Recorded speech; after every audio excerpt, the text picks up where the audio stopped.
भाटी जी, आपकी पत्रकारिता में बात करें विधायक रविंद्र सिंह भाटी की, तो आप रविंद्र सिंह भाटी की तुलना किस राजनेता से करना चाहोगे? मैं आपको एक बात, रविंद्र सिंह की तुलना जो है मैंने अपने पत्रकारिता के लंबे कैरियर के अंदर जो है, ऐसे यूं तो नेता खूब होंगे लेकिन राजस्थान के अंदर 3 नेताओं को देखा है। बात देवी सिंह भाटी की कर लूं, चाहे बात लोकेंद्र सिंह कालवे की कर लूं, और आज बात रविंद्र सिंह भाटी की क्यों न करूं। मैंने देखा है कि जिस समय देवी सिंह भाटी आवाज उठाते थे और किसी नहरी किसानों की समस्याओं को लेकर के वह कहते थे कि जो है फलानी तारीख को जो है जैसलमेर में हजारों किसानों के साथ में कलेक्टर का परिसर का घेराव किया जाएगा और जब तक मांगे नहीं मानी जाएगी तब तक वहां से उठा नहीं जाएगा।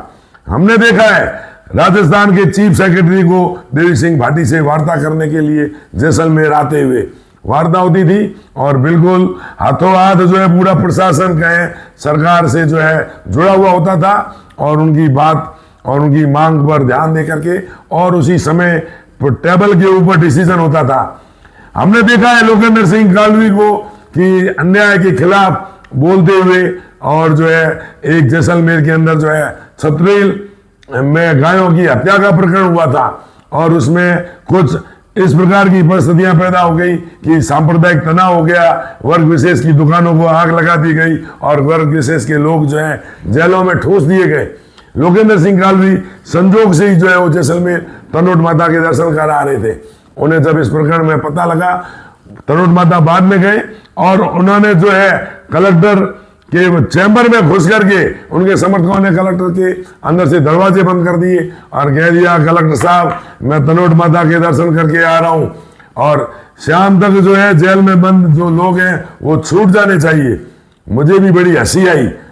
होंगे आप जनता के हित की बात करने में बाहुबली होंगे, लेकिन आपने कलेक्टर को कह दिया कि जनता जो बंद है वो छूट जाने चाहिए।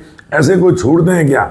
लेकिन बिल्कुल मुझे आश्चर्य हुआ कि जो है वो शाम तक वापस आए। प्रतापपुरी जी महाराज भी आए हुए थे, इनकी मीटिंग हुई, मैं भी उनके साथ में था और उस समय लोकेंद्र सिंह कालवी के पास में प्रशासन के बड़े बड़े पुलिस अधिकारियों के जो प्रदेश की कमान संभालते थे उनके फोन आए कि आप यार जैसलमेर में कहाँ डेरा डाल कर बैठे हैं, आप निकल जाइए, हम इस मामले को देख लेंगे। लेकिन उन्होंने कहा कि गाय मेरी माता है और मैं जो है जब तक इस प्रकरण का विवाद नहीं होगा और लोग जेलों से बाहर नहीं आएंगे मैं जैसलमेर नहीं छोड़ूंगा। आप यकीन करिए मैं इस घटनाक्रम का गवाह हूं। दूसरे दिन ही वो लोग जेल से बाहर आए। प्रशासन को झुकना पड़ा, सरकार को पैरवी करनी पड़ी और सरकार ने इस मामले में जो बेगुनाह लोगों को ठूस दिया गया था। आज मैं देख रहा हूं तो रविंद्र सिंह भाटी जो है वह बढ़ चढ़ करके, तो रविंद्र सिंह भाटी कहे कि क्या रविंद्र सिंह भाटी ने ये ठेका ले रखा है? ठेका नहीं ले रखा। रविंद्र सिंह भाटी के पास में जो है वो इस छोटी सी उम्र में एक जनता की नब्ज पहचानने की गॉड गिफ्ट है। तो बात चाहे देवी सिंह भाटी की करें, चाहे बात लोकेंद्र सिंह कालवी की करें और चाहे बात आज शिव विधायक रविंद्र सिंह भाटी की हो रही हो, सही मायनों में इन लोगों के पास में जनता की जो है नब्ज हुआ करती थी।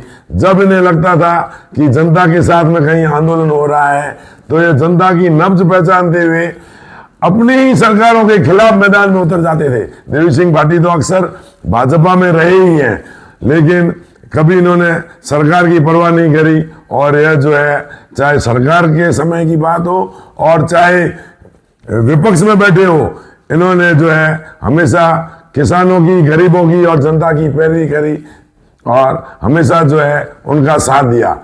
इन तीनों की आज जब मैं तुलना कर रहा हूं तो इन तीनों में एक ही विशेषता देखता हूं कि यह अन्याय के विरुद्ध उतरने वाले लोग होते हैं और इनके पास में जनता की नब्ज होती है और इनकी आवाज में इतना दमखम होता है कि इनके एक ही आह्वान पर हजारों की भीड़ सड़कों पर उतर जाती है और सरकारों को सोचने को विवश होना पड़ता है।